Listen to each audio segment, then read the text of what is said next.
देखो, पूरे देश ने राहुल जी को पप्पू का जो तगमा दिया वैसे ही थोड़ी दे दिया है। सबसे पहले पनौती तो जवाहरलाल नेहरू थी, जिन्होंने देश के दो फाड़ किए। और पीएम को अगर वो पनौती बोलेंगे तो सबसे पहले तो उनके नाना जी पनौती हो गई, फिर उनकी नानी पनौती हो गई इंदिरा जी, फिर उनके बापू पनौती हो गए, जो कहते थे 100 रुपये जाते हैं 15 रुपये गरीबों तक पहुंचते हैं। तो असली पनौती तो ये थी कि नानी ने 71 में कहा था गरीबी हटाओ देश बचाओ, लेकिन 60 साल तक भी गरीबी नहीं हटी। उससे बड़ी पनौती क्या होगी। और पापा कह के गए थे कि 100 रुपये गरीबों के लिए जाते हैं, दिल्ली से चलते 15 रुपये पहुंचते हैं। तो उससे बड़ा पनौती क्या होगा कि 85 रुपये खाने के बाद भी गरीबों के लिए नहीं सोचा। और सबसे बड़े पनौती तो आप हो गए कांग्रेस में, कि कांग्रेस के और किसी की आवश्यकता है ही नहीं। 10 साल मनमोहन सिंह की सरकार में आप और आपकी मम्मी दोनों पनौती सरकार चला रहे थे, और अपने पापा के वचन याद नहीं आए कि उन 15 पैसों को गरीबों तक पहुंच रहे हो, 85 पैसे पहुंचने चाहिए। तो आपसे बड़ा पनौती कौन होगा। पीएम साहब ने तो बिल्कुल ठीक कहा। नकारा किसको बोला था, राजेश पायलट जी के बेटे को बोला नहीं था क्या? क्या वो कमेंट आया कांग्रेस के किसी बड़े नेता ने, या उन्होंने बोला है क्या? तो एक पूरे समुदाय को जो रिप्रेजेंट करता हो परिवार, उसको नकारा कह दिया जाए तो पूरे समुदाय को गाली दे दिए।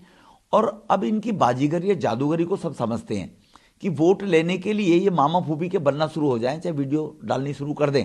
लेकिन जमीन पे तो जनता जानती है कि गहलोत जी क्या हैं और सचिन पायलट क्या हैं, आपस में दोनों के रिलेशन कैसे हैं, संबंध कैसे हैं, और किस मोड़ पर किस स्तर पर इन्होंने सचिन पायलट जी को नीचा दिखाने का प्रयास गहलोत साहब ने नहीं किया है, वो पूरा राजस्थान जानता है। कहीं ना कहीं कटाक्ष किया है अशोक गहलोत पर उन्होंने कि भूखा लाडला बनने की भूख एक ही आदमी में काफी है, दूसरे लोगों की जरूरत ही नहीं है उनको। तो कहीं ना कहीं अशोक गहलोत पे भी निशाना साध रहे हैं वो। नहीं, स्वाभाविक है, उनको भी गलतफहमी थी शायद। मैं भी 10 जनपद का लाडला हूं, तो देर आए दुरुस्त आए, सचिन जी को जानकारी तो मिल गई कि लाडला एक ही है राजस्थान में, वो लाडले की श्रेणी में नहीं आते हैं पायलट साहब। उन्होंने एहसास करा है, 10 जनपद को भी याद दिलाया कि भाई लाडला तो यही है, और अब इसी के नेतृत्व पर कांग्रेस डूबेगी। कलकत्ता में बीजेपी की बड़ी रैली होनी थी 29 तारीख को, उसको लेकर टीएमसी जो है हाईकोर्ट गई थी, लेकिन हाईकोर्ट ने उस पिटीशन को खारिज कर दिया है।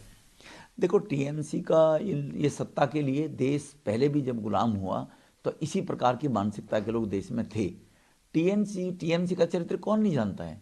उनकी एक मेंबर जो नोट के बदले पार्लियामेंट में सवाल लगाने के लिए कर रही थी, उसको वो आज महिमा मंडित करने का प्रयास कर रही है। क्यों कर रही है? ममता जी।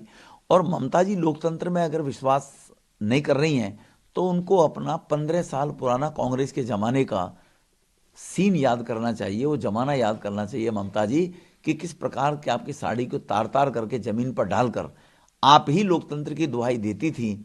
और अब आप ही कह रही हैं कि रैली नहीं होनी चाहिए बीजेपी की। क्यों नहीं होनी चाहिए? बीजेपी एक लोकतांत्रिक दल के तहत, लोकतांत्रिक सिस्टम के तहत रैली कहीं भी क्यों नहीं कर सकती है?